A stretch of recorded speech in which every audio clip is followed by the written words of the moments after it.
Hey friend, this is my chronological Bible called Reading God's Story. It's in the Holman Christian Standard Version, and we're actually going through our 52-week journey together. And today is week 3, day 2, and we're reading Genesis chapters 34 through 37. Dinah, Leah's daughter, whom she bore to Jacob, went out to see some of the young women of the area. When Shechem, son of Hamor the Hivite, a prince of the region, saw her, he took her and raped her. He became infatuated with Dinah, daughter of Jacob. He loved the young girl and spoke tenderly to her. "Get me this girl as a wife," he told his father Hamor. Jacob heard that Shechem had defiled his daughter Dinah, but since his sons were with the livestock in the field, he remained silent until they returned. Meanwhile, Shechem's father Hamor came to speak with Jacob. Jacob's sons returned from the field when they heard about the incident and were deeply grieved and angry, for Shechem had committed an outrage against Israel by raping Jacob's daughter, and such a thing should not be done. Hamor said to Jacob's sons, "My son Shechem is strongly attracted to your daughter. Please give her to him as a wife. Intermarry with us, give your daughters to us, and take our daughters for yourselves. Live with us. The land is before you. Settle here, move about, and acquire property in it." Then Shechem said to Dinah's father and brothers, "Grant me this favor, and I'll give you whatever you say. Demand of me a high compensation and gift, and I'll give you whatever you ask me. Just give the girl to be my wife." But Jacob's sons answered Shechem and his father Hamor deceitfully, because he had defiled their sister Dinah. "We cannot do this thing," they said to them. "Giving our sister to an uncircumcised man is a disgrace to us. We will agree with you only on this condition: if all your males are circumcised as we are, then we will give you our daughters, take your daughters for ourselves, live with you, and become one people. But if you will not listen to us and be circumcised, we will take our daughter and go." Their words seemed good to Hamor and his son Shechem. The young man did not delay doing this because he was delighted with Jacob's daughter. Now he was the most important in all his father's house. So Hamor and his son Shechem went to the gate of their city and spoke to the men there. "These men are peaceful toward us," they said. "Let them live in our land and move about in it, for indeed the region is large enough for them. Let us take their daughters as our wives and give our daughters to them. But the men will agree to live with us and be one people only on this condition: if all our men are circumcised as they are. Won't their livestock, their possessions, and all their animals become ours? Only let us agree with them, and they will live with us." All the able-bodied men listened to Hamor and his son Shechem, and all the able-bodied men were circumcised. On the third day, when they were still in pain, two of Jacob's sons, Simeon and Levi, Dinah's brothers, took their swords, went into the unsuspecting city, and killed every male. They killed Hamor and his son Shechem with their swords, took Dinah from Shechem's house, and went away. Jacob's other sons came to the slaughter and plundered the city because their sister had been defiled. They took their sheep, cattle, donkeys, and whatever was in the city and in the field. They captured all their possessions, children and wives, and plundered everything in the houses. Then Jacob said to Simeon and Levi, "You have brought trouble on me, making me odious to the inhabitants of the land, the Canaanites and the Perizzites. We are few in number. If they unite against me and attack me, I and my household will be destroyed." But they answered, "Should he have treated our sister like a prostitute?" Chapter 35. God said to Jacob, "Get up, go to Bethel and settle there. Build an altar there to the God who appeared to you when you fled from your brother Esau." So Jacob said to his family and all who were with him, "Get rid of the foreign gods that are among you, purify yourselves, and change your clothes. We must get up and go to Bethel. I will build an altar there to the God who answered me in the day of distress. He has been with me everywhere I have gone." Then they gave Jacob all their foreign gods and their earrings, and Jacob hid them under the oak near Shechem. When they set out, a terror from God came over the cities around them, and they did not pursue Jacob's sons. So Jacob and all who were with him came to Luz, that is Bethel, in the land of Canaan. Jacob built an altar there and called the place God of Bethel, because it was there that God had revealed himself to him when he was fleeing from his brother. Deborah, the one who had nursed and raised Rebekah, died and was buried under the oak south of Bethel. So Jacob named it Oak of Weeping. God appeared to Jacob again after he returned from Padan Aram and blessed him. God said to him, "Your name is Jacob. You will no longer be named Jacob, but your name will be Israel." So he named him Israel. God also said to him, "I am God Almighty. Be fruitful and multiply. A nation, indeed an assembly of nations, will come from you, and kings will descend from you. I will give to you the land that I gave to Abraham and Isaac, and I will give the land to your future descendants." Then God withdrew from him at the place where he had spoken to him. Jacob set up a marker at the place where he had spoken to him, a stone marker. He poured a drink offering on it and anointed it with oil. Jacob named the place where God had spoken with him Bethel. They set out from Bethel. When they were still some distance from Ephrath, Rachel began to give birth, and her labor was very difficult. During the difficult labor, the midwife said to her, "Don't be afraid, for you have another son." With her last breath, for she was dying, she named him Ben-Oni, but his father called him Benjamin.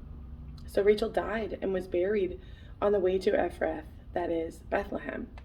Jacob set up a marker on her grave. It is the marker at Rachel's grave to this day. Israel set out again and pitched his tent beyond the Tower of Eder. While Israel was living in that region, Reuben went in and slept with his father's concubine, Bilhah, and Israel heard about it. Jacob had 12 sons. Leah's sons were Reuben, Jacob's firstborn, Simeon, Levi, Judah, Issachar, and Zebulun. Rachel's sons were Joseph and Benjamin. The sons of Rachel's slave, Bilhah, were Dan and Naphtali. The sons of Leah's slave, Zilpah, were Gad and Asher. These are the sons of Jacob who were born to him in Padan Aram. Jacob came to his father Isaac at Mamre in Kiriath Arba, that is, Hebron, where Abraham and Isaac had stayed. Isaac lived 180 years. He took his last breath and died and was gathered to his people, old and full of days.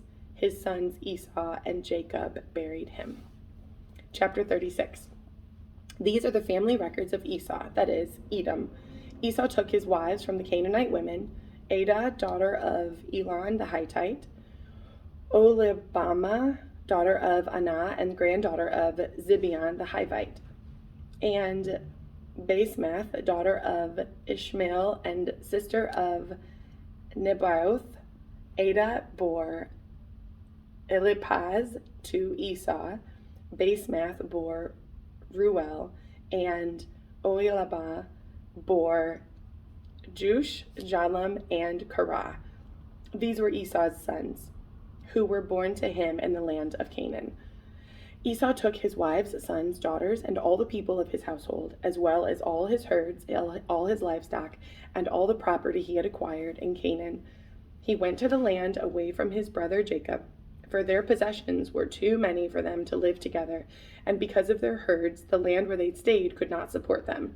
So Esau, that is, Edom, lived in the mountains of Seir. These are the family records of Esau, father of the Edomites, in the mountains of Seir. These are the names of Esau's sons: Eliphaz, son of Esau's wife Adah, and Ruel, son of Esau's wife Basemath. The sons of Eliphaz were Teman, Omar, Zepho, Gatam, and Kenaz. Timnah, a concubine of Esau's son Eliphaz, bore Amalek to Eliphaz. These were the sons of Esau's wife Adah. These are Reuel's sons, Nahath, Zerah, Shammah, and Mizah. These were the sons of Esau's wife Basemath. These are the sons of Esau's wife Oholibamah, daughter of Anah and granddaughter of Zibeon. She bore Jush, Jalam, and Korah to Edom. These are the chiefs of Esau's sons, the sons of Eliphaz, Esau's firstborn. Chiefs Taman, Omar, Zepho, Kenaz, Korah, Gatam, and Amalek. These are the chiefs of Eliphaz in the land of Edom. These are the sons of Ada. These are the sons of Ruel, Esau's son. Chiefs Zahath, Zerah, Shema, and Mizah. These are the chiefs of Ruel in the land of Edom. These are the sons of Esau's wife, Basemath. These are the sons of Esau's wife, Ohilabah. Chiefs Jewish, Jalam, and Korah. These are the chiefs of Esau's wife, Olabama, daughter of Anah. These are the sons of Esau, that is Edom, and these are their chiefs. These are the sons of Seir the Horite, the inhabitants of the land, Lotan, Shabal, Zibeon, Anah, Dishan, Ezer, and Dishan. These are the chiefs of the Horites, the sons of Seir in the land of Edom. The sons of Lotan were Hori and Heman. Timnah was Lotan's sister. These are Shobal's sons, Alvan, Manahath, Ebal, Shepho, and Onam. These are Zibeon's sons, Aya and Anah. This was the Anah who found the hot springs in the wilderness while he was pasturing the donkeys of his father Zibeon. These are the children of Anah, Dishan and Oholabama, daughter of Anah. These are Dishan's sons, Hamdan, Eshban, Ithran, and Shiran. These are Ezer's sons, Bilhan, Zavan, and Akan. These are Dishan's sons, Uz and Aran. These are the chief of Horites, chiefs Lotan, Shobal, Zibeon, Anah, Dishan, Ezer, and Dishan. These are the chiefs of the Horites according to their divisions in the land of Seir. These are the kings who ruled in the land of Edom before any king ruled over the Israelites. Bela, son of Beor, ruled in Edom. The name of the city was Dinah. When Bela died, Jacob, son of Zerah from Bozrah, became king in his place. When Jobab died, Hushman from the land of the Temanites became king in his place. When Husham died, Hadad, son of Bedad, became king in his place. He defeated Midian in the field of Moab. The name of his city was Avith. When Hadad died, Samlah from Mesrekah became king in his place. When Samlah died, Shaul from Rehoboth on the Euphrates River became king in his place. When Shaul died, Baalhanan, son of Achbor, became king in his place. When Baalhanan, son of Achbor, died, Hadar became king in his place. His city was Pau, and his wife's name was Mehetabel, daughter of Matrad, daughter of Mezahab. These are the names of Esau's chiefs according to their families and their localites by their names. Chiefs Timnah, Alva, Jetheth, Oholibama, Ela, Pinon, Kenaz, Timan, Mibzar, Magdiel, and Iram. These are Edom's chiefs according to their settlements in the land they possessed. Esau was father of the Edomites. Chapter 37. Jacob lived in the land where his father had stayed, the land of Canaan. These are the family records of Jacob. At 17 years of age, Joseph tended sheep with his brothers. The young man was working with the sons of Bilhah and Ziphan, his brothers' wives, and he brought a bad report about them to their father. Now, Israel loved Jacob more than his other sons Israel loved Joseph more than his other sons because Joseph was the son born to him in his old age, and he made a robe of many colors for him. When his brothers saw that their father loved him more than all his brothers, they hated him, and they could not bring themselves to speak peaceably to him. Then Joseph had a dream. When he told his brothers, they hated him even more. He said to them, "Listen to this dream I had. There we were, binding sheaves of grain in the field. Suddenly my sheaf stood up, and your sheaves gathered around it and bowed down to my sheaf. Are you really going to reign over us? His brothers asked him. Are you really going to rule us? So they hated him even more because of his dream and what he had said. Then he had another dream and told it to his brothers. Look, he said, I had another dream, and this time the sun, moon, and 11 stars were bowing down to me. He told his father and brothers, but his father rebuked him. What kind of dream is this that you've had? He said. Are your mother and brothers and I going to come and bow down to the ground before you? His brothers were jealous of him, but his father kept the matter in mind. His brothers had gone to pasture their father's flocks at Shechem. Israel said to Joseph, your brothers, are pasturing the flocks at Shechem. Get ready, I'm sending you to them. I'm ready, Joseph replied. Then Israel said to him, go and see how your brothers and the flocks are doing, and bring word back to me. So he sent him from the valley of Hebron, and he went to Shechem. A man found him there, wandering in the field, and asked him, what are you looking for? I'm looking for my brothers, Joseph said.